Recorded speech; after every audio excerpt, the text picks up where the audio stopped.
வாஞ்சியோடு வந்திருக்கிற ஒவ்வொருவர் மேலும் உன் கரம் படட்டும் ராஜா.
மாறுமே புரியாதது சாத்தியமாகுமே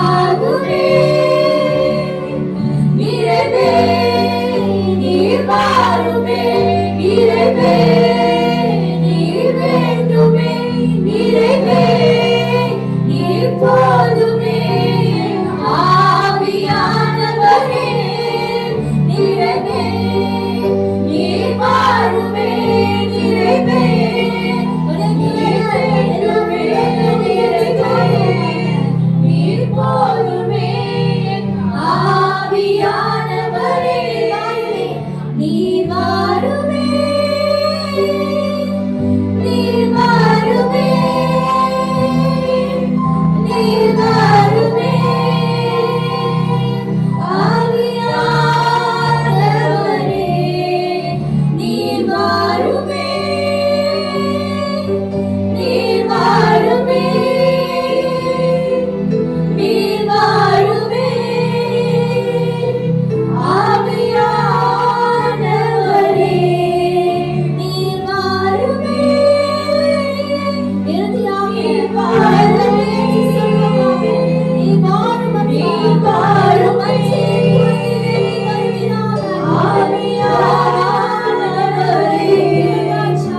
எனது கேடகம். அல்லேலூயா ஆனந்தமே, அல்லேலூயா ஆனந்தமே, அல்லேலூயா ஆனந்தமே, அல்லேலூயா ஆனந்தமே. துதிப்பேன் துதிப்பேன் துதித்துக் கொண்டே இருப்பேன். துதிப்பேன் துதிப்பேன் துதித்துக் கொண்டே இருப்பேன். எல்லாம் என்னை காக்க தூதர்கள் எனக்குண்டு. வழிகளில் எல்லாம் என்னை காக்க தூதர்கள் எனக்குண்டு. பாதம் கல்லில் போகாமல் காத்து கரங்களில் ஏந்துவார். பாதம் கல்லில் போகாமல் காத்து கரங்களில் ஏந்துவார். அல்லேலூயா ஆனந்தமே, அல்லேலூயா ஆனந்தமே, அல்லேலூயா ஆனந்தமே, அல்லேலூயா ஆனந்தமே. துதிப்பேன் துதிப்பேன் துதித்துக் கொண்டே இருப்பேன். துதிப்பேன் துதிப்பேன் துதித்துக் கொண்டே இருப்பேன். சிங்கத்தின் மேலும் பாம்பின் மேலும் நடந்தே செல்லுவேன். சிங்கத்தின் மேலும் பாம்பின் மேலும் நடந்தே செல்லுவேன். சாத்தானின் சகல வலிமையை வெல்ல அதிகாரம் எனக்குண்டு. சாத்தானின் சகல வலிமையை வெல்ல அதிகாரம் எனக்குண்டு.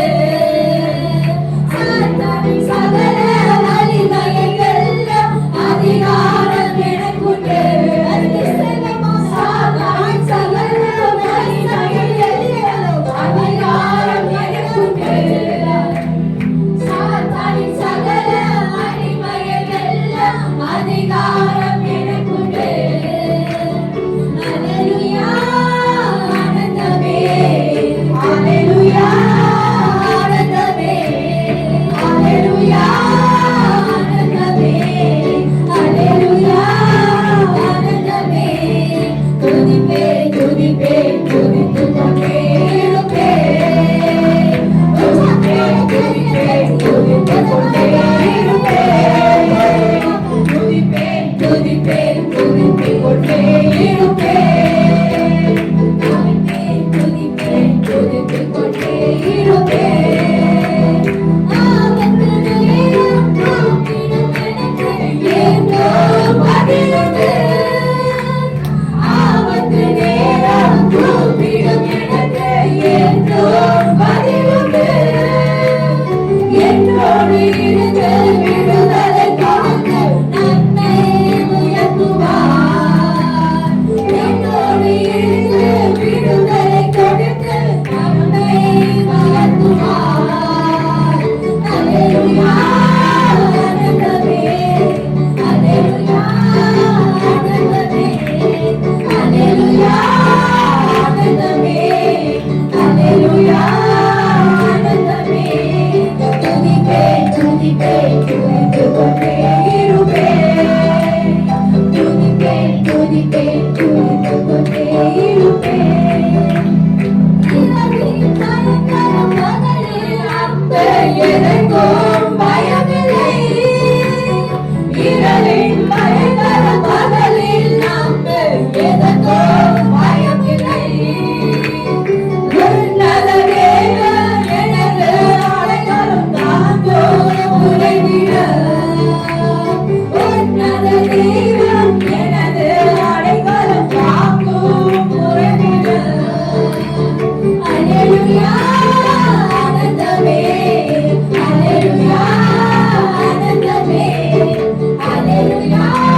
துதிப்பேன், துதித்துக் கொண்டே இருப்பேன். துதிப்பேன், துதிப்பேன், துதித்துக் கொண்டே இருப்பேன். உன்னத மறைவில் வல்லவர் நிழலில் என்றும் தங்குவேன். உன்னத மறைவில் வல்லவர் நிழலில் என்றும் தங்குவேன். தேவனை நோக்கி அடைக்கலப்பாறை என்று சொல்லுவேன்.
என்னை விரும்பினபடியால்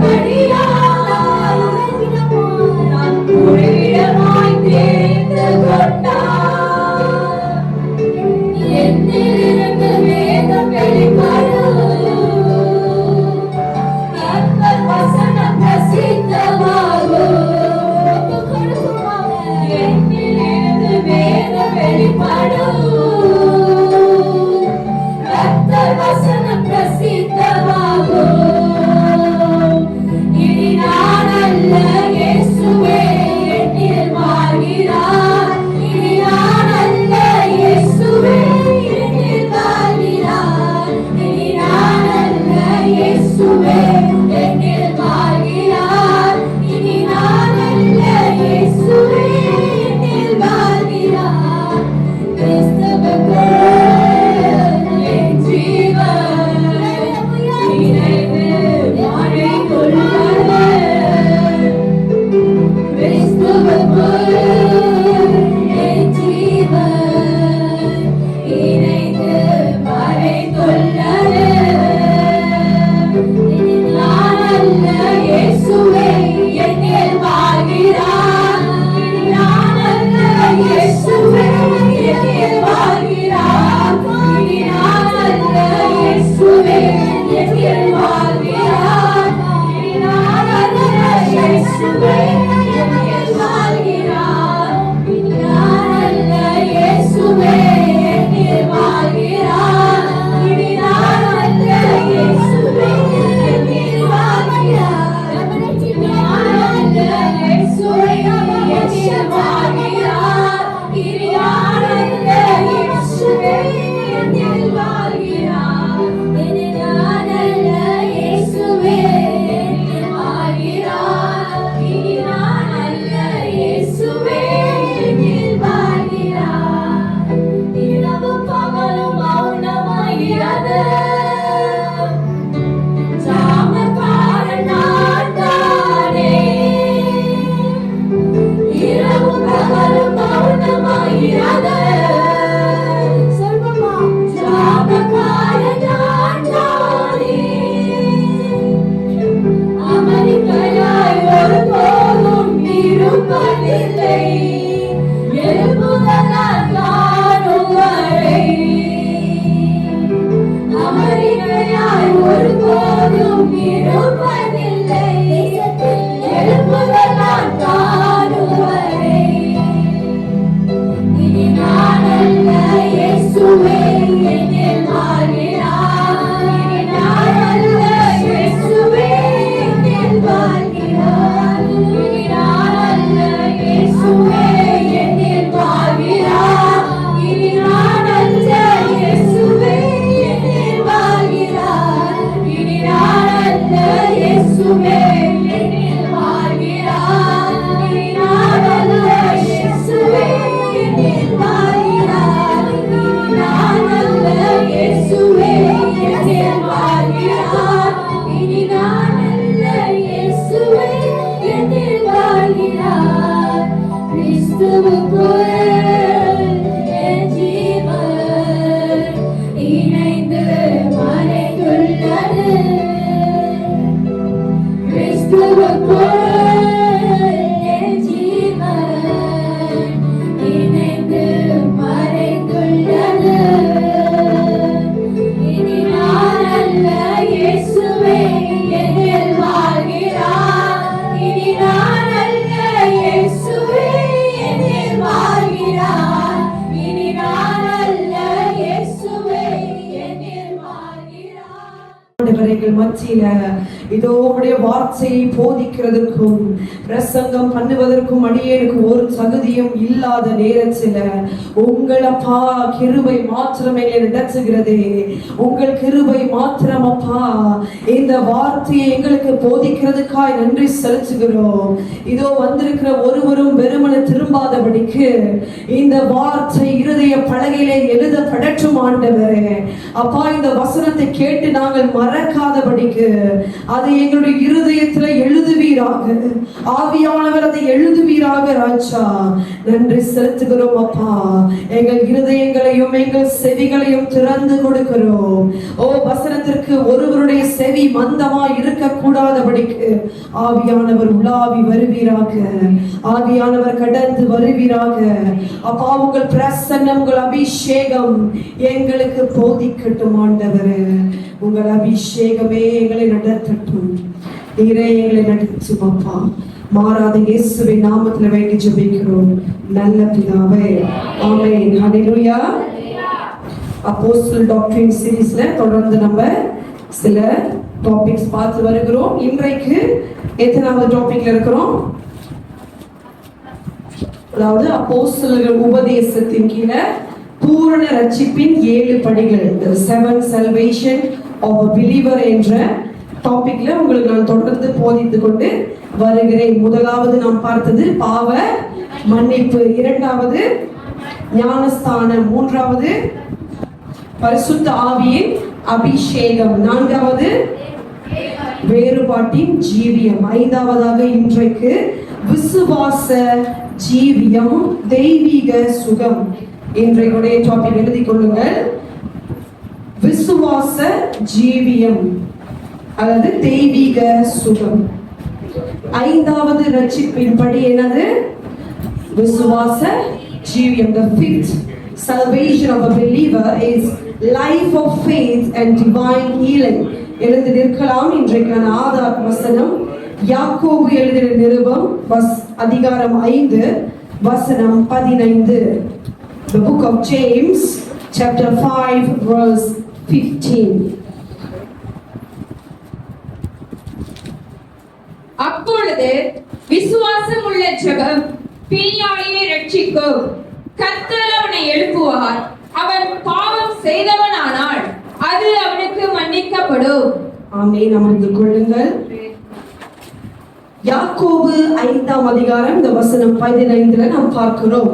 விசுவாசம் உள்ள ஜெபம் என்ன செய்யுமா? பிணியாளியை ரட்சிக்கும். கர்த்தர் அவனை எழுப்புவார். அவன் பாவம் செய்தவனானால் அது அவனுக்கு மன்னிக்கப்படும். அப்ப இந்த ஐந்தாவது ரட்சிப்பாகிய விசுவாச ஜீவியம் மற்றும் தெய்வீக சுகம். இந்த விசுவாசம் என்பது எதை காட்டுகிறது?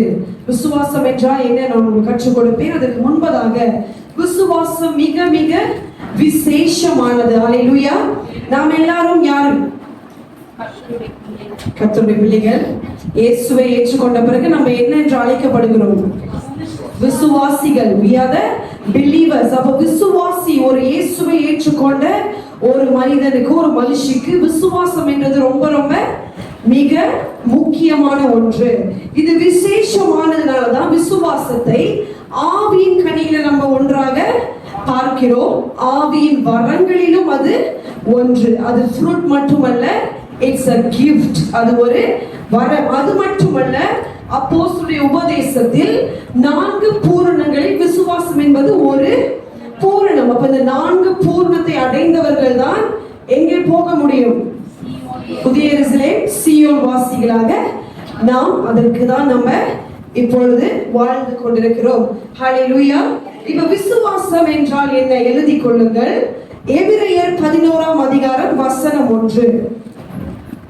விசுவாசம் என்றதற்கு வேதம் ஒரு அர்த்தத்தை கொடுக்கிறது. பைபிள் என்ன கொடுக்குது? ஒரு எக்ஸ்பிளனேஷன். ஃபெய்த் என்றால் என்ன அப்படின்னு வேதம் இருந்தால் திருப்பிக் கொள்ளுங்கள். எபிரேயர் புத்தகம் 11ஆம் அதிகாரம் வசனம் 1.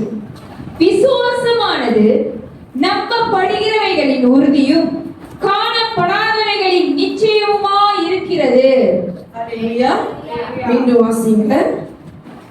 விசுவாசமானது நம்பப்படுகிறவைகளின் உறுதியும் காணப்படாதவைகளின் நிச்சயமுமாய் இருக்கிறது. ஹல்லேலூயா. அப்ப விசுவாசம் என்னதான்? நம்பப்படுகிறவைகளின் உறுதியும் காணப்படாதவைகளின் நிச்சயம். அப்படின்னா என்னது? இது நம்பப்படுகிறவைகளின் உறுதி என்றால் நம்ம ஒன்றை நம்பி கொண்டிருக்கிறோம். உதாரணத்துக்கு இயேசு திரும்ப வருவார் என்பதை நாம் எல்லாரும் என்ன பண்றோம்? ஒரு நம்பிக்கை வைத்திருக்கோம். ஆனா அந்த நம்பிக்கைக்கு உறுதி கொடுக்கிறது எது? விசுவாசம். விசுவாசத்துக்கும் நம்பிக்கைக்கும் வித்தியாசம் இருக்கிறது. விசுவாசம் என்பது இப்ப உள்ள காலகட்டத்தில் நம்மளுக்கு இருப்பது. நம்பிக்கை எதை பற்றியது என்றால் வரும் காலத்தை பற்றியது. அல்லேலூயா. ஆனால் நம்மளுடைய எல்லா நம்பிக்கையும் விசுவாசத்தை பொறுத்துதான் இருக்க வேண்டும். சும்மா நம்ம எதையாவது நம்பிக்கொண்டு இருக்க முடியாது. Every hope must be based on faith. இந்த வசனம் சொல்லுது காணப்படாதவைகளின் நிச்சயம். அப்படின்னா இப்ப நம்ம காணப்படாமல் நிறைய இருக்கிறது தானே. உதாரணத்துக்கு பரலோகத்தை நம்ம பார்த்துட்டோமா? இன்னும் இல்ல.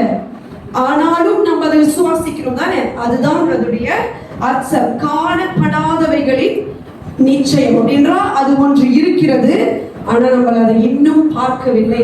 அப்ப எது அதை குறித்து நம்பிக்கை நம்மளுக்கு கொடுக்கிறது? விசுவாசம், faith. அல்லேலூயா. அப்ப விசுவாசம் for the present time, இப்போ உள்ள காலகட்டம், அதாவது நிகழ்காலம், இப்பொழுது நம்ம வாழ்ந்து கொண்டிருக்கிறதுக்கு உள்ளதுதான் விசுவாசம். இனி வர போகிற காரியத்தை நம்புகிறது என்னது? நம்பிக்கை. ஆனாலும் நம்ம நம்பிக்கை எதை வைத்திருக்கணும்? விசுவாசத்தை வைத்துதான் இருக்க வேண்டும். ஹல்லேலூயா. இந்த விசுவாசம் எப்படிப்பட்டது அல்லது விசுவாச ஜீவியம் எப்படிப்பட்டதுன்னு உங்களுக்கு நான் 4 காரியங்களை கற்றுக் கொடுக்க விரும்புகிறேன். முதலாவது எழுதிக் கொள்ளுங்கள். விசுவாசம் என்பது ரட்சிப்பை தருகிறது. எழுதிக் கொள்ளுங்கள். The first point, faith gives salvation.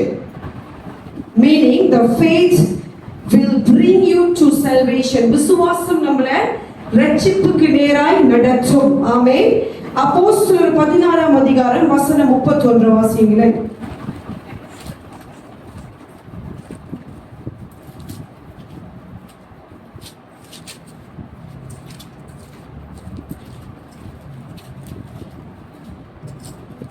அதற்கு அவர்கள், கர்த்தராகிய இயேசு கிறிஸ்துவை விசுவாசி, அப்பொழுது நீயும் உன் வீட்டாரும் ரட்சிக்கப்படுவீர்கள் என்று சொல்லி. ஆமென். இந்த வசனம் என்ன சொல்றது? நீங்க என்ன பண்ணணும்? முதலாவது கர்த்தராகிய இயேசுவை விசுவாசி, நீயும் உன் வீட்டாரும் ரட்சிக்கப்படுவீர்கள். அப்போ ஒரு ஆத்துமா ரட்சிக்கப்படுவதற்கு விசுவாசம் என்பது மிக மிக முக்கியமானது, ஒரு விசேஷமானது. அந்த விசுவாசத்தினாலே நாம் ரட்சிக்கப்படுகிறோம். நீங்க எபேசியர் 2ஆம் அதிகாரம் வசனம் 8 to 9 வாசியுங்களேன்.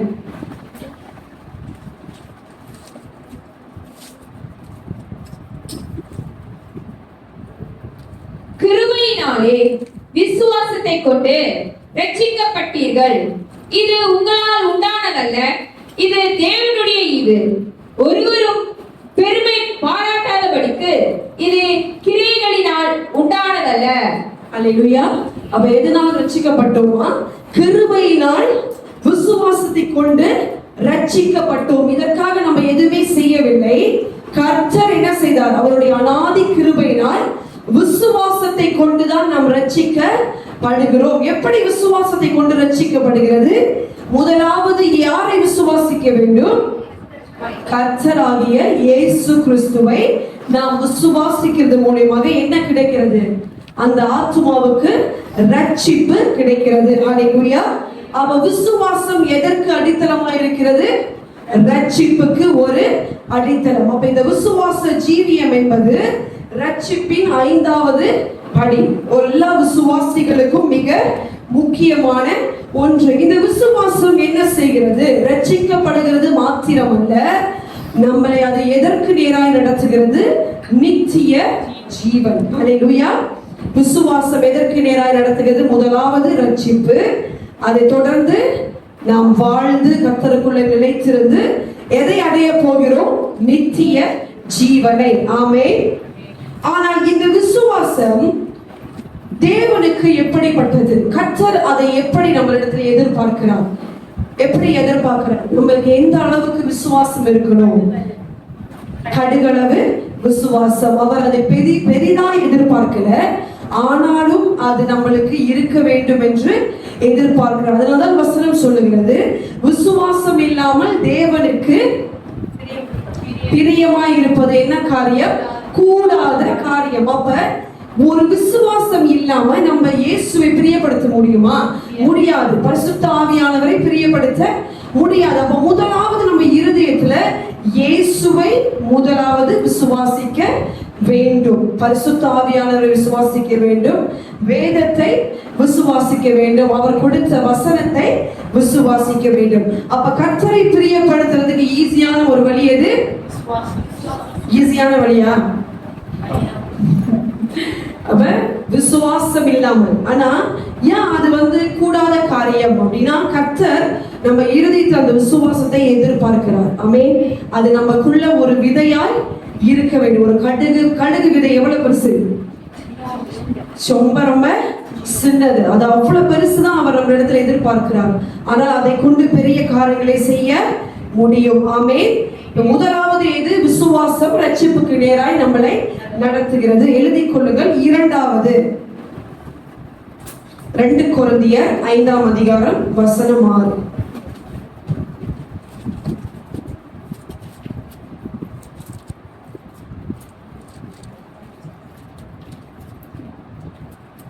நாம் தரிசித்து நடவாமல் விசுவாசத்தை நடக்கிறோம். அல்லேலூயா.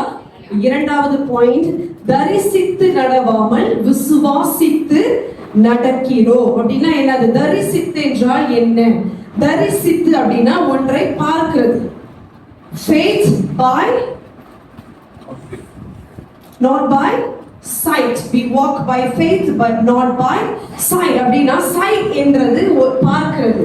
நம்ம கண்களால், நம்ம பிசிக்கல் ஃபார்ம்ல 5 சென்சஸ்ல ஒன்று என்னது? sight. ஆனால் இந்த வசனம் சொல்லுது நம்ம பார்த்து நடக்கலையா, விசுவாசித்து நடக்கிறோம்.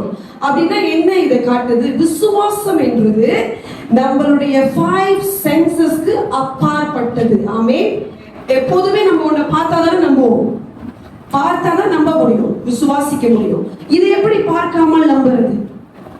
அதுதான் விசுவாசம். எபிரேயர், விசுவாசம் என்றால் என்ன? நீங்க மனப்பாடமா வைத்துக் கொள்ள வேண்டிய வசனம் எபிரேயர் 11:1. எபிரேயர் 11 என்ன அதிகாரம்? அது விசுவாச வீரர்களின் பட்டியல். அந்த ஃபுல் அதிகாரத்தை படிச்சீங்கன்னா விசுவாசமானது ஆபிரகாமுக்கு என்ன செய்தது, நோவாக்கு என்ன செய்தது அப்படின்னு சொல்லி நிறைய பரிசுத்தவான்களை குறித்து அதில் எழுதப்பட்டிருக்கும். அந்த பட்டியலை நீங்கள் படிக்க வேண்டும் என விரும்புகிறேன். அதை விட அந்த முதல் வசனத்தை மனப்பாடமாய் வைத்துக் கொள்ளுங்கள். யார் உங்கள்கிட்ட விசுவாசம் என்றால் என்ன அப்படின்னு கேட்டா, பைபிள் என்ன எக்ஸ்பிளனேஷன் கொடுக்குது? எபிரேயர் 11:1. விசுவாசமானது நம்பப்படுகிறவைகளின் உறுதியும் காணப்படாதவைகளின் நிச்சயமாய் இருக்கிறது. ஆமென். அப்ப நம்பப்படுகிறவைகளின் உறுதியும் காணப்படாதவைகளின் நிச்சயம். ஆனால் இந்த வசனம் பாருங்க, விசுவாச ஜீவியம் எப்படிப்பட்டதா? கண்களால் பார்த்து வாழ முடியாத ஒன்று, தரிசித்து நடக்க முடியாது. அப்ப இது எதை சம்பந்தப்படுத்தியது?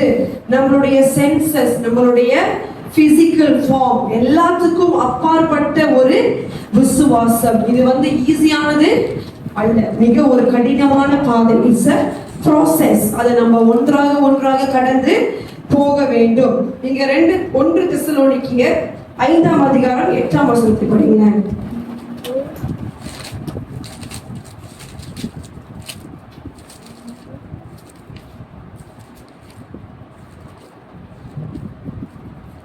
பகலுக்குரியவைகளாகிய நாமோ தெளிந்தவர்களாயிருந்து விசுவாசம், அன்பு எனும் மார்க்கவசத்தையும் ரட்சிப்பின் நம்பிக்கை எனும் தலைச்சீராவையும் தரித்து கொண்டிருக்க கடவோம்.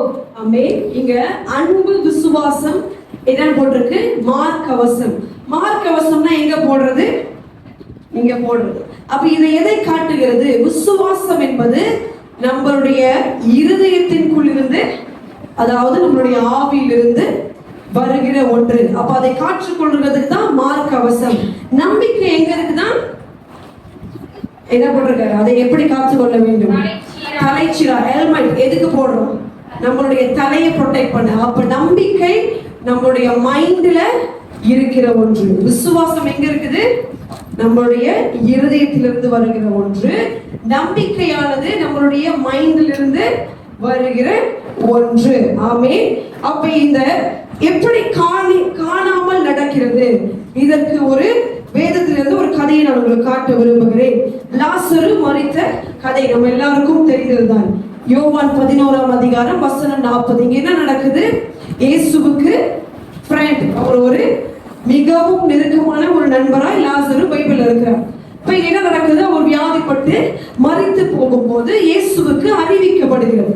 அவருடைய சகோதரிகள் அறிவிக்க ஆள் அனுப்பி இயேசுவிடம் சொல்லும் போது இயேசு உடனே வந்தாரா? இல்ல. எத்தனை நாள் கழிச்சு போனாரு? 4 நாட்கள் கழித்து தான் போனார். அவர் போறதுக்குள்ள என்ன நடந்தது? லாசரு மரித்து அடக்கமும் பண்ணப்பட்டு விட்டார். அப்ப இயேசு வரும்போது அவர் சகோதரிகள் அவரோட முதலாவது மார்த்தாள் ஓடி போறார், இரண்டாவது மரியாள் போகிறாங்க. மரியாள் சொல்றாங்க, நீங்க இங்க இருந்திருந்தீங்கன்னா அவர் மரித்திருக்க மாட்டார். அப்ப இயேசு ஒரு வார்த்தையை சொல்லுகிறார், அதை வாசிங்களேன். இயேசு அவளை நோக்கி, நீ விசுவாசித்தால் தேவனுடைய மகிமையை காண்பாய் என்று நான் உனக்கு சொல்லவில்லையா என்றார். அல்லேலூயா. நீ என்ன செய்திருக்க வேண்டுமா? நீ விசுவாசித்தால் எதை காண்பாய்? தேவ மகிமை. அப்ப நான் கேட்கிறேன், எப்படி இப்ப விசுவாசிக்கிறது? மரித்து அடக்கவே பண்ணியாச்சு. உதாரணத்துக்கு ஃபியூனரல் சர்வீஸ்லாம் முடிஞ்சு எல்லாம் வீட்டுக்கு வந்தாச்சு. எப்படி விசுவாசிக்கிறது? இது ஒரு கடினமான காரியம். ஆனா இயேசு சொல்றார் பாருங்க, நீ விசுவாசித்தால்தான் தேவனுடைய மகிமையை காண்பாய். அப்படின்னா என்னதுன்னா, நடக்காத ஒன்று நடக்கும் அப்படின்னு சொல்லி விசுவாசிக்க வேண்டும். இப்ப மரித்தவன் உயிரோடு எழும்ப முடியுமா? சயின்ஸ் படி முடியுமா? முடியாது. பயாலஜி படி முடியாது. சயின்ஸ் படி, எது படி, உலகத்தின் படி எந்த ஒரு அளவை வைத்து பார்த்தாலும் ஒரு செத்தவங்க உயிரோடு எழும்ப முடியாது. இது செத்து இருந்தா பரவாயில்ல, அடக்கமும் பண்ணி அவங்க போய் கல்லறையை அவர் திறக்க சொல்லும் போது அவங்க சொல்றாங்க, ஐயோ இப்ப திறக்க சொல்றீங்க, நாருமே அந்த உடல் என்ன பண்ணிடும்? ஸ்டார்ட் டு டீகம்போஸ், நாற்றம் அடிக்க ஆரம்பிக்கும். அப்ப அந்த மாதிரி ஒரு சைடு உயிரோடு வர முடியுமா? முடியவே முடியாது. ஆனா இயேசு அவளை பார்த்து சொல்லுகிறார், நீ விசுவாசித்தால்தான் தேவனுடைய மகிமையை காண்பாய். ஹல்லேலூயா. அப்படின்னா என்னது இது காட்டுது? நம்ம காணாமல், அதாவது தரிசித்து நடவாமல் விசுவாசித்து நடக்கிறோம்னா, இப்ப நம்ம பார்த்து கொண்டிருக்கிற காரியம், நம்ம வாழ்க்கையில நடக்கிறது எல்லாமே நம்ம பார்த்து கொண்டிருக்கிறோம் தானே. ஆனால் அதை பார்க்காமல் இனி வரப்போகிற தரிசனம், இனி வரப்போகிற வாக்குத்தத்தம், கர்த்தர் கொடுத்தது நிறைவேறும் என்ற ஒரு விசுவாசம். இன்னொரு கதையை வேதத்துல காட்டுகிறேன், உங்களுக்கு எல்லாம் தெரிந்ததுதான். விசுவாசத்தின் தகப்பன் ஆபிரகாம். இது மிக சுவாரஸ்யமான ஒன்று பாருங்க. சயின்ஸ் உடைய ஏரியா ஆஸ்பெக்ட்ல பார்த்தோம்னா, சாராளுக்கு பெண்களுடைய வழிபாடு நின்று போயிடுச்சு. அப்படின்னா she already menopause. வீமனுக்கு ஒரு வயது வந்தோடனே அவங்களுடைய வழிபாடு நின்று விடும். அப்ப சயின்ஸ் படி அவங்களுக்கு குழந்தை பிறக்க முடியுமா? உலகத்துல இருக்கிற அத்தனை டாக்டர்ஸ், ஸ்பெஷலிஸ்ட் மேல ஸ்பெஷலிஸ்ட் எத்தனை பேர் அவங்க போயிருந்தாலும் அவங்க என்ன சொல்லி இருந்திருப்பாங்க? Sarah, this is your report. You cannot born a child. Because என்ன ஆச்சு? உனக்கு மெனோபாஸ் ஆகாம இருந்தாலும் பரவாயில்ல, இப்ப நீ என்ன ஆயிட்ட? வயசு கூடாயி. ஆனா ஆண்டவர் என்ன சொல்றாரு? சாரா, நீ ஒரு குமாரனை பெறுவா. அப்ப எப்படி இதை நம்புறது? உடம்புல இல்ல, இல்லாத எப்படி நம்புறது? அப்ப அங்க என்ன வருகிறது? அவளுக்குள் விசுவாசம். அல்லேலூயா. தன் உடம்புல இல்ல, டாக்டர் சொல்றாங்க முடியாது, இது உனக்கு நடக்காது, வெரி சாரி, நீ ரொம்ப வயசாச்சு, மெனோபாஸே ஆச்சு. உலகத்துல இருக்காங்க மெனோபாஸ் ஆன பெண்ணுக்கு ஒரு குழந்தை பிறந்து, இப்ப டாக்டர் கேட்டா தெரியும், முடியுமா டாக்டர்? முடியாது. சயின்ஸ்ல பார்த்து எப்படி போட்டு என்ன மருந்து கொடுத்தாலும் அது நடக்க முடியுமா? முடியாது என்று உலகம் சொல்றத கர்த்தர் என்ன செய்றார்? முடித்து காட்டுகிறார். அதுதான் விசுவாசம். அல்லேலூயா. அப்ப அது நடக்கிறதுக்கு முதலாவது சாராள் சிரிச்சா, யாரா இருந்திருந்தாலும் நகைத்தார். ஏன்னா அது நம்புறதுக்கான எந்த ஒரு அடையாளமும் இல்ல, அறிகுறி அவ உடல்ல இல்ல. ஆனாலும் அவ என்ன பண்ணா? விசுவாசம் என்ற ஒன்றை பிடித்து கொண்டாள். ஆபிரகாம் மாத்திரமல்ல, சாராளும் அதை பிடித்து கொண்டு வயது, வேதம் சொல்லுது, வயது சென்றவளாகி ஒரு குமாரனை பெற்றாள். அல்லேலூயா. ஆமென். அப்ப ஆண்டவரால் கூடாத காரியம் ஒன்றுமே இல்லை. மருத்துவர் சொல்லலாம், வைத்தியர்கள் சொல்லலாம், சயின்ஸ் சொல்லலாம், பயாலஜி சொல்லலாம். ஆனால் இந்த விசுவாசம் என்ன பண்ணுங்க, அது எல்லாத்தையுமே தாண்டி போகக்கூடியது. அதனால்தான் நாம் பார்த்து நடக்கிற, விசுவாசித்து நடக்கிறோம். அப்ப கர்த்தர் எனக்கு உன்னை வாக்கு பண்ணினார், ஆனால் இன்னைக்கு அது என் கண்ணில் பார்க்காட்டியும் பரவாயில்ல, but I will see it in future. Hallelujah. அதை நான் வரும் காலத்தில் நிச்சயமாய் பார்ப்பேன். அதுதான் வேதம் சொல்லுது. குறித்த காலத்தை தரிசனம் என்ன பண்ணுதா, வைக்கப்பட்டிருக்கிறது. அது தாமதித்தாலும் அது வந்து சேரும், நிறைவேறும். அப்ப அந்த தரிசனம் நிறைவேற நமக்கு எப்படிப்பட்ட விசுவாசம் வேண்டும்? காணாமல் பார்க்கிற, காணாமல் இருந்தாலும் தரிசித்து நடக்காத விசுவாசம். ஹalleluya, ஆமென், ஹalleluya. இதுதான் கர்த்தர் ஒரு வசனத்தை சொல்லுகிறார் அப்போஸ்தலனாகிய தோமாவை பார்த்து, தோமா, நீ கண்டு விசுவாசிக்கிறாய், ஆனால் காணாமல் விசுவாசிக்கிறவர்கள் எப்படிப்பட்டவர்களா? பாக்கியவான்கள். அப்ப நம்ம எல்லாருமே காணாமல் விசுவாசிக்கிறோம் தானே? இயேசுவை கண்களால் பார்த்தோமா? இல்லை. அப்போள்ள அப்போஸ்தலர்கள் எல்லாரும் பார்த்தார்கள். விசேஷமான ஒரு வாக்கியம். நம்மளுக்கு அது கிடைக்கல. ஆனால் கர்த்தர் என்ன சொல்றாரு? காணாமல் விசுவாசிக்கிறவன் எப்படிப்பட்டவன்? பாக்கியவான். ஹalleluya. அப்புறம் நீங்களும் நானும் என்ன? பாக்கியவான்கள். You and me are blessed. ஹalleluya. ஆமென். இப்ப மூன்றாவது காரியம் எழுதிக் கொள்ளுங்கள். கிரியை இல்லாத விசுவாசம் செத்தது. யாக்கோபு அதிகாரம் 2 வசனம் 17 22. A faith without deed is dead.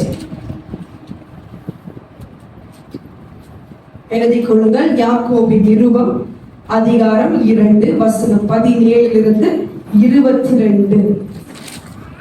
அப்படியே விசுவாசமும் கிரியை இல்லாதிருந்தால் தண்ணீர் தானே செத்ததாயிருக்கும். ஒருவன் உனக்கு விசுவாசம் உண்டு, எனக்கு கிரியைகள் உண்டு, கிரியைகளில் இல்லாமல் உன் விசுவாசத்தை எனக்கு காண்பி. நான் என் விசுவாசத்தை என் கிரியைகளினாலே உனக்கு காண்பிப்பேன் என்பானோ? தேவன் ஒருவர் உண்டென்று விசுவாசிக்கிறாய், அப்படி செய்கிறதே நல்லதுதான். பிசாசுகளும் விசுவாசித்து நடுங்குகின்றன. வீணான மனுஷனே, கிரியைகளில் இல்லாத விசுவாசம் செத்ததென்று நீ அறிய வேண்டுமே. நம்முடைய பிதாவாகிய ஆபிரகாம் தன் குமாரன் ஈசாக்கை பலிபீடத்தின் மேல் செலுத்தின போது கிரியைகளினாலே அல்லவா நீதிமானாக்கப்பட்டான். விசுவாசம் அவனுடைய கிரியைகளை கூட முயற்சி செய்து கிரியைகளினாலே விசுவாசம் பூர்ணப்பட்டதென்று காண்கிறாயே. ஹalleluya. இங்க மீண்டுமா யாரை பார்க்கிறோம்? ஆபிரகாமை தான் பார்க்கிறோம். இது என்ன சொல்லுகிறார் யாக்கோபு நிருபக்காரர்? கிரியை இல்லாத விசுவாசம் செத்தது. அப்படின்னா என்ன? கிரியை என்றால் என்ன? ஆக்ஷன்ஸ். அப்படின்னா நான் நம்புறேன், எனக்கு ஃபெய்த் இருக்கு, ஆனா நான் எதுவுமே செய்ய மாட்டேன். அப்படின்னா அது எப்படிப்பட்டதா? செத்தது. அதுக்கு உயிர் இல்லாத ஒரு விசுவாசம். வெறும் எனக்கு விசுவாசம் இருக்கு மட்டும் சொல்றது, ஆனா அந்த விசுவாசத்துக்கான ஒரு கிரியையை நம்ம செய்யல. இததான் எங்க சொல்றாரு. முதலாவது நீ என்ன பண்ணணுமா? தேவன் ஒருவர் உண்டென்று நீ விசுவாசிக்கிறாய், அது ஓகேதான். அது யார் செய்யறாமா? பிசாசுகளும் தேவனை விசுவாசித்து நடுங்குது. ஆனா என்ன வித்தியாசம்? நம்மளுடைய விசுவாசத்துக்கு கிரியை வேண்டும். இப்ப ஆபிரகாமுடைய கதை வச்சுக்கொள்ள நான் ஈஸியா வளர்க்கிறேன். என்ன கிரியை செய்தார்? ஈசாக்கை கர்த்தர் அவரிடம் கேட்கும் போது ஆபிரகாம் என்ன செய்தார்? பலி கொடுத்தாரா? பலி கொடுக்க எல்லா ப்ரிப்பரேஷனையும் ஆயத்தத்தையும் செய்தார். அப்ப அவருக்குள் என்ன இருந்துச்சு? எதை வைத்து விசுவாசத்தை வைத்திருந்தாரு? ஒரு வசனம் வரும், நீங்க தொடர்ந்து படித்தீங்கன்னா, ஈசாக்கு குறித்து கர்த்தர் வாக்குத்தத்தம் கொடுத்தாரு தானே, உன் சந்ததி எப்படி இருக்குமா? கடற்கரை மணலை போலவும் வானத்து நட்சத்திரத்தை போலவும் அவ்வளவு பெருக்கமாய் நான் ஆக்குவேன்னு சொல்லிட்டு, இப்ப ஆண்டவரே அந்த ஒரே பையன் என்ன பண்றாரு? எனக்கு பலியாய் கொடுத்துரு. இப்ப ஈசாக்கு பலியிடப்பட்டிருந்தா சந்ததி வந்திருக்குமா? அடுத்தது வராது. அப்ப கர்த்தர் கேட்டாலும் ஆபிரகாமுக்கு எது மேல விசுவாசம் இருந்துச்சு? அவர் கொடுத்த வாக்குத்தத்தம். ஆண்டவர் சொன்னாரு, என் பையன் மூலியமா தான் இந்த சந்ததி பெருகும். அப்ப இந்த பையனை அவர் பழியாய் கேட்டாலும் பரவாயில்ல, அவனை உயிரோடு எழுப்பவும் என் ஆண்டவருக்கு என்ன இருக்கான், வல்லமை இருக்குன்னு சொல்லி ஆபிரகாமுடைய விசுவாசத்தை பாருங்களேன். எப்படிப்பட்ட ஒரு விசுவாசம்! நம்மள இருந்து என்ன பண்ணிட முடியும் யோசிக்க முடியல. என்ன பண்றாரு, அவர் மனைவி கிட்ட சொல்லல, சொல்லியிருந்தா அது வேற மாதிரி ஆகிருக்கும். இப்ப சாரா அம்மாவுக்கு தெரியாது ஈசாக்கு எங்க போறாரு, பழி கொடுக்க போறான்னு மட்டும் சொல்லிட்டு உள்ளுக்குள்ளே ஒரு பிளான். அப்பாவுக்கு பையனுக்கு தெரிஞ்சிருந்தா எப்படி இருக்கும். அது என்ன பண்றாரு, எடுத்து படுக்கவே வச்சுட்டாரு. பழி எடுக்கிற கட்டையெல்லாம் அடுக்கி ஆடு எப்படி வைப்பாங்களா அந்த மாதிரி சொந்த பையனை வச்சு எது வரைக்கும் திரும்ப ஆபிரகாம் அப்படி விசுவாசம் போனது, கத்தி எடுத்து அவனை உத்தர வரைக்கும். எப்படிப்பட்ட விசுவாசம்! அதை படிக்கும் போது என்னால் அதை இமேஜின் பண்ண முடியல. I cannot digest it. How far is the faith Abraham have in the promise God gave him. Hallelujah. ஆண்டவர் சொன்ன அந்த வாக்குத்தத்தம் மேல, என் சந்ததி பெருகும், இந்த ஈசாக்கு மூலமா பெருகும்னு சொன்னதுனால அது எப்படி அவர் நம்பி இருந்தார் பாருங்க. எப்படி அந்த விசுவாசத்தை எக்ஸ்ட்ரீம் லெவலுக்கு போறாரு ஆபிரகாம். அதுதான் கிரியை, ஆக்ஷன். அவரோட ஆக்ஷன்ஸ் பாருங்க. அந்த ஆக்ஷன்ஸ் இருக்குதா, இல்ல முடியாது, இந்த பையனை தான் வச்சு நீங்க சந்ததி உருவாக்குன்னு சொல்லி கர்த்தர் அந்த இடத்துல கேட்கும் போது அவர் பழி கொடுக்காம இருந்திருக்கலாம் தானே. It's a logic. ஏன்னா ஈசாக்கு செத்து போயிருந்தா எப்படி ஜெனரேஷன் வரும்? ஆனாலும் இவர் எப்படி நம்புறார் ஆண்டவரை, கண்மூடித்தனமா நம்புறார். அப்படிப்பட்டதுதான் விசுவாசம். ஆண்டவர் ஒரு வார்த்தை சொன்னார்னா அது நிச்சயமா நடக்கும் அப்படின்னு சொல்லி இந்த ஆபிரகாம் எந்த லெவல் வரைக்கும் போகிறார் பாருங்க. அதனாலதான் அவருக்கு வேதத்துல என்ன பெயர், விசுவாசத்தின் தகப்பன், ஃபாதர் ஆஃப் ஃபெய்த். ஹalleluya. இன்றைக்கும் அவரை பத்தி நம்ம பேசிக்கிட்டு இருக்கோம். ஏன்னா அவர் போன எக்ஸ்ட்ரீம் லெவல் ஆஃப் ஃபெய்த். ஆமென். அப்ப விசுவாசம் என்பது முதலாவது நம்மளுக்கு விசுவாசம் வேண்டும், இரண்டாவது அதை அறிக்கை பண்ணணும், மூணாவது அதை கிரியையில காட்டணும். ஆக்ஷன்ஸ், என்னுடைய ஆக்ஷன்ஸ்ல எனக்கு ஃபெய்த் இருக்கா, இல்ல எனக்கு ஃபெய்த் இருக்குன்னு என்ன பண்றது, உட்காந்து இருக்கணும் அப்படின்னு சொல்லி நம்ம பார்க்கணும். இங்கதான் நம்ம பார்க்கிறோம் அந்த விசுவாசம் என்ன செய்யும். அந்த எக்ஸ்ட்ரீம் லெவல் ஆஃப் விசுவாசம் தான் டிவைன் ஹீலிங்கை கொண்டு வரும். ஹalleluya. தெய்வீக சுகம். தெய்வீக சுகம் என்பது சாதாரணமான ஒன்று. அப்படின்னா என்னன்னா, ஒருத்தவங்களுக்கு ஒரு வியாதி இருந்தால் அதை கர்த்தரே அவர்களுக்கு என்ன செய்வானா, சுகத்தை கொடுப்பார். இது ஒவ்வொருவருக்கும் வித்தியாசமானது. எல்லாருக்கும் இந்த தெய்வீக சுகம் அளிக்கப்படல. ஓகேயா? அதுக்கு ஆண்டவர் நமக்கு முதல் ஒரு கான்ஃபர்மேஷனை கொடுத்திருக்க வேண்டும். அப்படிப்பட்ட ஒரு ரட்சிப்புக்குள்ளாய் ஆண்டவரை நடத்துறாரு. நான் விசுவாசத்திலே குணமாக போகிறேன்னு சொல்லி அவருடைய தழும்புகளால் என்ன ஆகிறோம், சுகமாகிறோம், குணம் அடைகிறோம். ஹalleluya. அப்ப இந்த தெய்வீக சுகம் விசுவாச ஜீவியத்துக்கு ஒப்பிட்டு பேசப்படுகிறது. ஏன்னா அதுக்கு நம்மளுக்கு கிடைக்கணும்னா அந்த லெவல் ஆஃப் ஃபெய்த் நம்மளுக்கு இருக்கணும். உதாரணத்துக்கு சில பேருக்கு ஒரே நாள் நடக்கும், அப்பவே கேன்சர் மறையும், அப்பவே கட்டி மறைஞ்சு போகும், அப்பவே நடக்க முடியாதவங்க எழுந்து நடக்கலாம். ஆனால் சில பேருக்கு அது உடனடியாக நடக்காது. It's a process. கொஞ்சம் கொஞ்சமா ஆண்டவர் என்ன செய்வாரு, சுகத்தை கொடுப்பார். அப்ப அந்த பாதையை அவங்க கடக்கணும். அது ரொம்ப கடினமான ஒரு பாதை தானே. மருந்து சுகமாக்கிட்டா ஈஸியா இருக்கும்ல, டாக்டரோட ட்ரீட்மெண்ட் எடுத்தா அது எல்லாமே நம்ம கண்ணால பாக்குறது. பார்க்காத ஒண்ணு இப்ப எனக்கு சுகம் கிடைக்கும் அப்படின்னு சொல்லி நம்பி வாழ்றது எவ்வளவு கஷ்டமான ஒரு பாதை. ஆமென். ஆனாலும் அது ஒரு ரட்சிப்பு, தெய்வீக சுகம். ஹalleluya. இதை தான் நம்ம வேதத்துல பரிசுத்தவான்கள் எல்லாருமே இந்த பாதையை கடந்து போகிறார்கள். விசுவாசத்தின் ஜீவியத்தை கடந்து அவர்கள் ஜெயத்தை அடைந்தார்கள். ஆமென். இப்ப நான்காவது, விசுவாசம் என்பது பரீட்சிக்கப்படும் அல்லது சோதிக்கப்படும். Your faith will be tested. ஆமென். வாசியுங்கள். அதே அதிகாரம் தான் யாக்கோபு 1ஆம் அதிகாரம் வசனம் 2-3.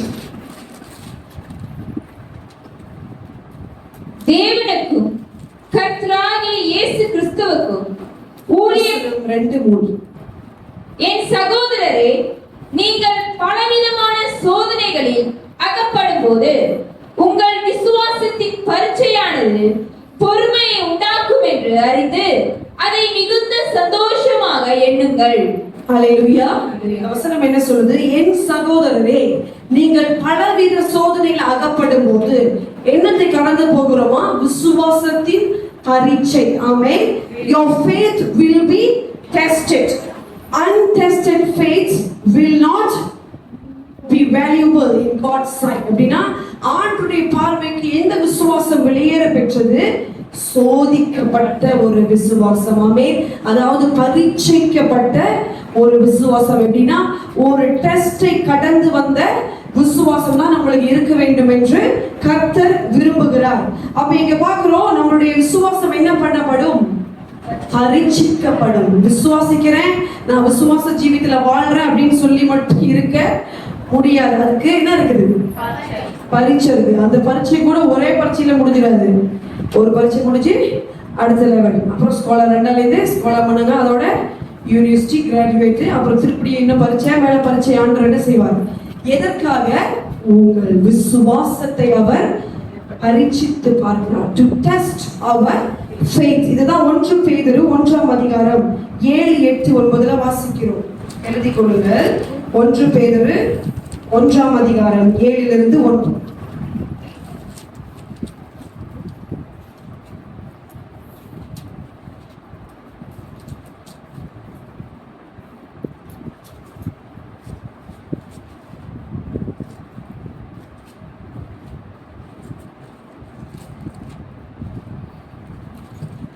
அழிந்து போகிற பொன் அக்கினியினாலே சோதிக்கப்படும்.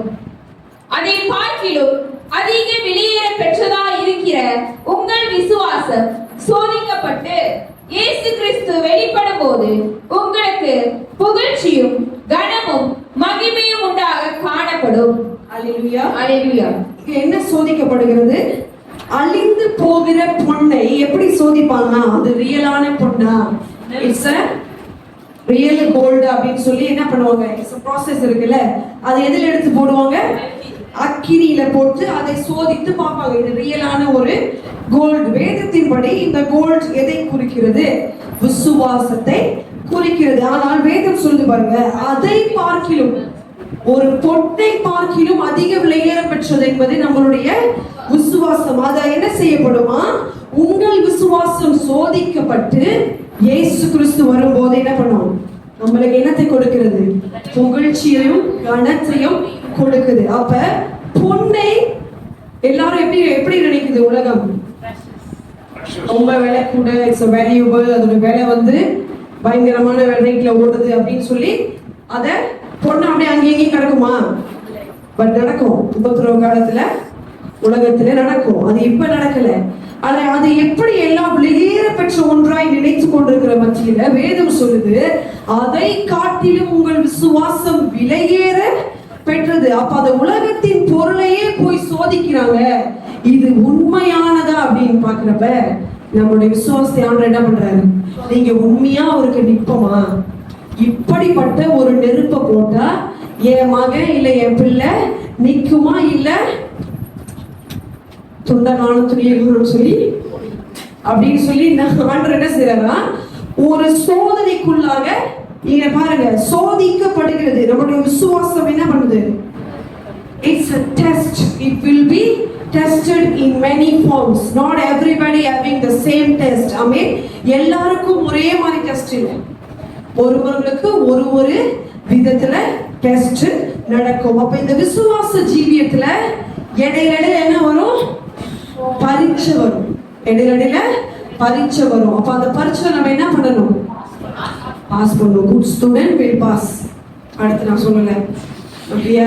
உங்களுக்கே தெரியும். ஆனாலும் நம்ம எல்லாருமே அதை பாஸ் பண்றது ரொம்ப கடினமானது. பரீட்சைக்கு ஈஸியா? யாருக்குமே இப்படி, யாருக்கு பரீட்சை ரொம்ப பிடிக்கும்? பிடிக்காது. எனக்கு பிடிக்கும், நான் மார்க் பண்ணுவேன். அப்படி இல்லை, எல்லாருமே பரீட்சை என்னது? ரொம்ப டார்ச்சர். பிள்ளைங்க இப்போ ஸ்கூல்ல போய் பார்த்தீங்கன்னா எக்ஸாமினேஷன் வீக்குன்னு சொன்னோடனே 2 வாரத்துக்கு முன்னே ஸ்ட்ரெஸ் ஆயிடுவாங்க. கேண்டீன்ல போய் பார்த்தா சாப்பிட மாட்டாங்க. ஏன்னு கேட்டால் வயிற்று வலி. எதனால வயிற்று வலி? பரீட்சை வரப்போகுது தானே. அப்படின்றது. அப்போ உலக பரீட்சைக்கே நம்ம என்ன பண்றோம்? ரொம்ப பயந்து விடிய 4 மணி வரைக்கும் படிச்சு 5 நெஸ்கஃபே கப் முடிஞ்சு ஒரு புக்கை என்ன பண்றோம்? உலக பரீட்சை. ஆனா ஆண்டவர் வைக்கிற பரீட்சை எப்படிப்பட்டதா இருக்கும்? அது பயங்கரமானது. ஆனாலும் அதை நீங்க கடப்பீங்கன்னு அவருக்கு தெரியும். ஆமென். அதான் வேதம் சொல்லுது, திராணிக்கு மேலாய் நீ சோதிக்கப்படுறது இல்லையா அப்படின்னா, நம்ம லெவலுக்கு மேல நம்ம என்ன பண்ணப்படுறது இல்ல. You will not be tested beyond your level. ஆமென். அப்ப இப்ப வருகிற எல்லா பரீட்சையும் நம்ம லெவலுக்கு தகுந்ததுதான். ஹalleluya. அப்ப அதை தாண்டி நம்ம அந்த பரீட்சையில நிச்சயம் எத்தனை மார்க் வாங்குவோம்? 100 plus plus plus plus plus அப்படி போகுமா? 100க்கு 100 வாங்குவோம்னு சொல்லி ஆண்டவருக்கு தெரியும். ஆனா அந்த பரீட்சையை கடப்பது ஒரு பயங்கரமான பாதை. அதான் விசுவாச ஜீவி. அதனாலதான் பாக்குறோம் ரட்சிப்புல அது 5வது படியில இருக்கு பாருங்க. இன்னும் 2 படி தான் இருக்கு ரட்சிப்பு பூரணம் அடைய.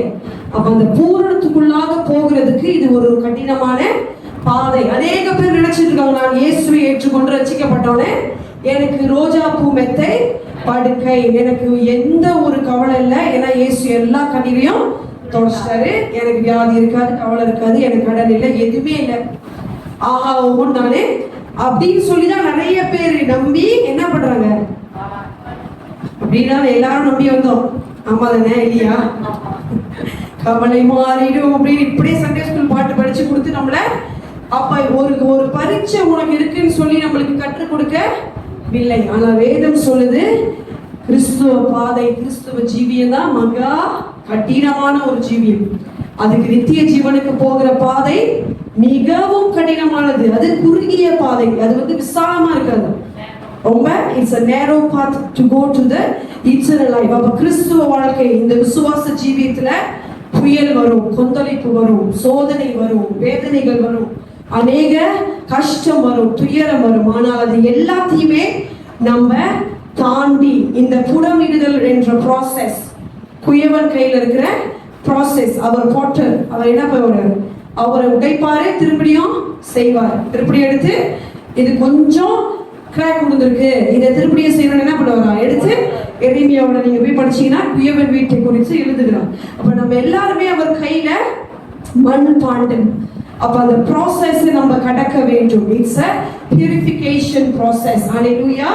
For you to be perfected, for you and me to be perfected in faith, life of faith. Amen. இததான் நம்ம இயேசு என்ன செய்றார், படகுல ஏறி சீஷர்களோடு வாங்க நம்ம அக்கறைக்கு போவோம்னு சொல்றார். அப்ப அந்த இடத்துல என்ன நடக்குது, பயங்கரமான புயல் அடிக்குது. சாதாரண புயல் இல்ல, தண்ணில என்ன பண்ணிடுச்சு, போட்டுள்ள வர்ற அளவுக்கு ஒரு புயல் அடிக்குது. நீங்க வாசிக்க வேண்டாம், எழுதி கொள்ளுங்க. மத்தேயு 8:23 26 இந்த சம்பவத்தை நம்ம வாசிக்கிறோம். அதே சம்பவம் லூக்கா 8ஆம் அதிகாரம் 22 25 வரைக்கும் எழுதப்பட்டிருக்கிறது. இந்த சம்பவத்துல என்ன நடக்குது, இயேசுவா தான் கூப்பிடுறாரு. ஆமா தானே, சீஷர்களே போறோம்னு கேட்டாங்களா? இல்ல, இயேசுவாவே வாங்க நம்ம போட்ல பிரயாணம் போலாம், அந்த உள்ள ஊருக்கு போலாம்னு சொல்லி கூப்பிடுறாரு. கூப்பிட்டுட்டு ஆண்டவர் என்ன பண்றாரு, அந்த போட்ல படுத்து தூங்குறாரு. அப்ப என்ன நடக்குது, புயல் அடிக்குது, பயங்கரமான கடல் கொந்தளிப்புல தண்ணீர் எல்லாம் படகுல வந்துருச்சு. அப்ப இவங்க என்ன பண்றாங்க, ஆண்டவரே நாங்க செத்து போறோம்னு சொல்லி இயேசுவை எழுப்புறாங்க. எழுந்திருச்சவர் என்ன கேட்டார், அவளை பார்த்து காற்றையும் கடலையும் அதட்டினார். அதுக்கு முன்ன ஒரு வார்த்தையை கேட்பார். மத்தேயுல அற்ப விசுவாசியே, ஏன் நீங்க எல்லாம் சந்தேகப்பட்டீங்க, ஏன் உங்களால நம்ப முடியலையா, இந்த காற்றையும் கடலையும் பார்த்துட்டு இப்ப செத்து போறோன்னு ஒரு அறிக்கை பண்றீங்கன்னு சொல்லி சொல்றாரு. லூக்கால சொல்றாரு, உன் விசுவாசம் எங்கே? ஆனா அங்க விசுவாசிக்கிறதுக்கான சூழ்நிலையாது. நம்பி வந்த ஆண்டவர் படுத்து தூங்குறாரு, போட்டு உடைய போது தண்ணி எல்லாம் போட்டுள்ள மூழ்கிடுச்சு. கண்டிப்பா அந்த நடுக்கடல்ல புடைக்க வழியே இல்ல. ஆனா ஏந்திருச்சு ஆண்டவர் கேட்கிறாரு பாருங்க, அற்ப விசுவாசியே, ஏன் உங்களால நம்ப முடியாதா? லூக்கால கேட்கிறாரு, உன் விசுவாசம் எங்கே அப்படின்னா, அந்த விசுவாசம் எப்படிப்பட்டது, அலை அடிச்சாலும் சரிதான், புயல் அடிச்சாலும் சரிதான், போட்டே உடையிற நிலைமையில போனாலும், நம்ம வாழ்க்கையில எத்தனை போராட்டம் வந்தாலும் சரிதான், கர்த்தர் நம்ம படகுல இருக்கும்போது அது உடையாது. அல்லேலூயா, ஆமென். இயேசு படகை நடத்தி கொண்டு அவர்தான் நம்மளுடைய மாலுமி. அல்லேலூயா, இயேசு தி சேலர். அந்த படகுக்கு எப்படிப்பட்டதா இருக்கிறாரா, நங்கூரம். ஆமென். anchor of faith பைபிள் சொல்லுது பாருங்க, விசுவாசத்தின் நங்கூரம். அப்படின்னா விசுவாசம் என்பது ஒரு கப்பலை போன்றதான். அது நேராவே போயிட்டு இருக்காது, அது கண்டிப்பா ஆடும். ஆடுதானே? எத்தனை பேர் போட் ஏறி இருக்கீங்க? கண்டிப்பா தெரியும். அது நேராவே இப்படி அழகா போகுமா? போவாது. இப்படி போவோம், இப்படி போவோம், இப்படி போவோம், ஆடி ஆடிதான் போவோம். அது நேரா போனா அது போட் இல்லை. ஆனாலும் அந்த போட்டுக்கான ஆங்கர் யாரு? இயேசு கிறிஸ்து. ஆமென், ஹல்லேலூயா. அப்ப எத்தனை புயல் அடிச்சாலும், மழை பெய்தாலும், கடல் கொந்தளித்தாலும் இயேசு சொல்றார், உன் விசுவாசத்தை மட்டும் விட்டுறாத. உன் வாழ்க்கையில இப்ப நடக்கிற சூழ்நிலையை பார்த்து நான் வல்லமை உள்ள தேவன் என்றதை நீ மறந்துடாதன்னு சொல்லி சீஷர்களிடத்து அவர் முதலாவது கட்டிந்து கொள்றார். அற்ப விசுவாசியை ஏன் சந்தேகப்பட்ட சொல்லிட்டு அடுத்து காற்றையும் கடலையும் அமைதலாயிரு, நீ இறைச்சலாய் இருக்காது. அப்படின்னா நம்ம வாழ்க்கையில இருக்கிற எல்லா இறைச்சல் இப்ப இருக்குது, எல்லாம் ஒரு நாய்ஸ், அவ்வளவு போராட்டம் எல்லாமே என்ன ஆகும்? அமைதலாய் மாறும். ஹல்லேலூயா. இயேசு அந்த விசுவாச கப்பலை ஓட்டி கொண்டு போகும்போது அது அமைதலாய் மாறும். ஆமென், ஹல்லேலூயா. இப்பொழுது விசுவாசம் எப்படி நம்மளுக்கு கிடைக்கிறது என்று சொல்லி நான் முடிக்க விரும்புகிறேன். இதுவரைக்கும் எத்தனை பாயிண்ட்ஸ் கொடுத்தேன்? 4 பாயிண்ட்ஸ். முதலாவது, விசுவாசம் நம்மளை எதற்கு நேராய் நடத்துகிறது? ரட்சிப்பு. அந்த ரட்சிப்பு எதற்கு நேராய் நடத்தும்? நித்திய ஜீவன். இரண்டாவது, தரிசித்து நடக்கிறது அல்ல விசுவாசம், அது என்ன பண்றது? அதாவது விசுவாசித்து நடக்கிறது. மூன்றாவது, கிரியை இல்லாத விசுவாசம் செத்தது. நான்காவது, விசுவாசமானது சோதிக்கப்படும். ஆமென். இப்ப விசுவாசம் எப்படி வருது? முதலாவது வாசிங்கள் ரோமருக்கு எழுதின நிருபம் வசனம் 10-17.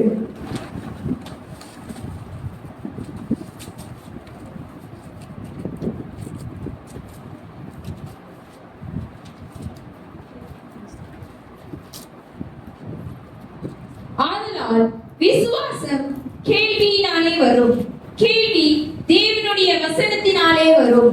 Hallelujah. Faith comes by hearing the word of God. Hallelujah. எப்படி வருது விசுவாசம்? அது தானாய் வரவில்லை, வசனத்தை கேட்கும் போது என்ன வருது? விசுவாசம் நமக்குள்ளாய் வருது. அப்ப நம்ம வாழ்க்கையில புயல் அடிக்கும் போது, எந்த சோதனை வரும் போதோ எதற்கு நேராய் நம்ம ஓடணும்? வசனத்திற்கு நேராய். அப்ப அந்த விசுவாசம் உறுதிப்படுகிறது வசனம் மூலியமாக. இரண்டாவது, எபிரேயர் 12ஆம் அதிகாரம் வசனம் 1.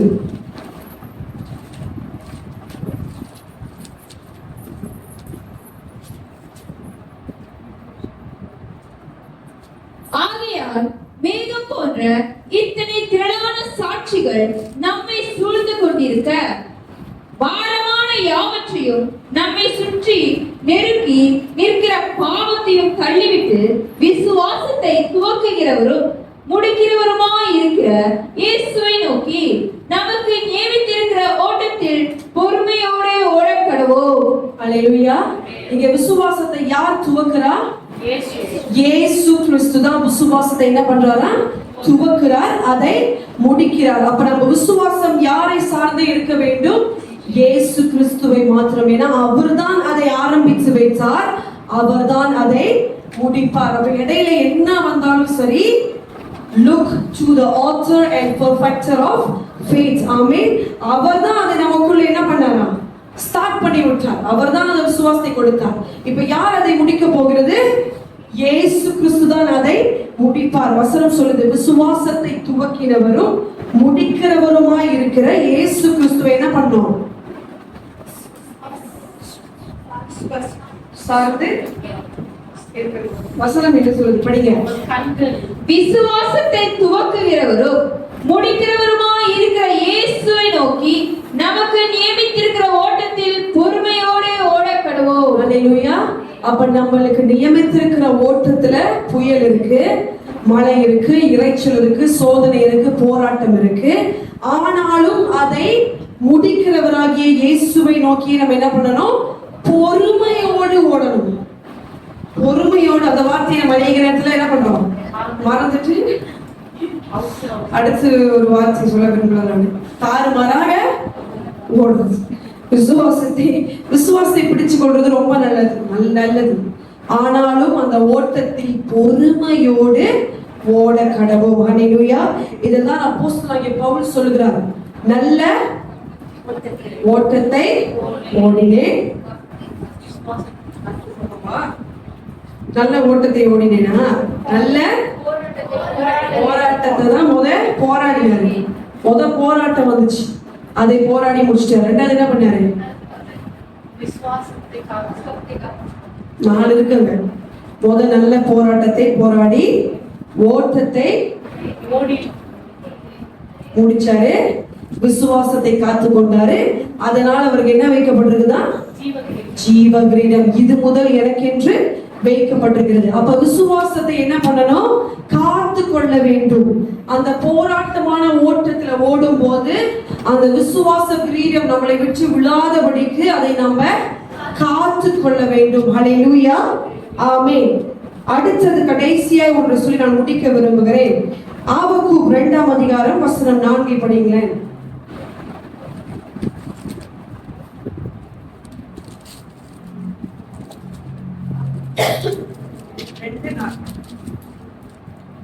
கீழே பகுதி மட்டும் படிக்கணும். தன் விசுவாசத்தினாலே நீதிமான் பிழைப்பான். ஹல்லேலூயா. இது நம்மளுக்கு எல்லாத்துக்கும் தெரிஞ்சதுதான். விசுவாசத்தினாலே நீதிமான் பிழைப்பான். ஆனா அதுக்கு முன்ன ஒரு வார்த்தை இருக்குது. என்னது? வாசிச்சாங்க வசனத்தை பாருங்க. விசுவாசத்தினாலே நீதிமான் பிழைப்பான். அதுக்கு முன்ன ஒரு வார்த்தை இருக்குது. என்னது? இல்ல அந்த வசனம் கீழே இருக்குதான். விசுவாசத்துக்கு முன்ன ஒரு வார்த்தை இருக்கு. என்னது? கீழே வரைக்கும் படிக்கல திரும்பியும். தன் விசுவாசத்தினாலே நீதிமான் பிழைப்பான். ஓகே, அப்ப விசுவாசத்துக்கு என்ன இருக்குது?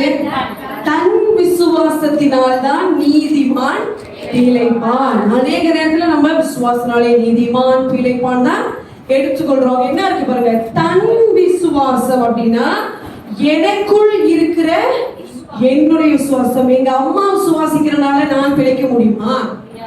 முடியாது. என்னுடைய சபைக்கு விசுவாசம் இருக்கிறதுனால நான் பிழைக்க முடியுமா? என் போதகர் விசுவாசம் இருக்கிறதுனால எனக்கு பிழைக்க முடியுமா? முடியாது. அன்னைக்கு டைம்ல பிள்ளைங்க எங்க அம்மா அப்பா சபைக்கு போறாங்க, அதனால நானும் காப்பாற்றப்பட்டுருவேன். முடியாது. எங்க அம்மா அப்பா இயேசுவை விசுவாசிக்கிறாங்க, நான் தப்பிச்சிருவேன். இல்ல, வேதம் சொல்லுது தன் விசுவாசத்தினால்தான் நீதிமான் பிழைப்பான். யார் நீதிமான்? அவர் ரத்தத்தினால கழுவப்பட்டு அழைக்கப்பட்டிருக்கிற நம்ம எல்லாருமே என்னது? வேதம் சொல்லுது நம்ம எல்லாருமே இயேசுக்குள்ளாக நீதிமான்களா இருக்கிறோம். அப்ப நம்முடைய விசுவாசம் தான் நம்மளை பிழைக்க வைக்கும்.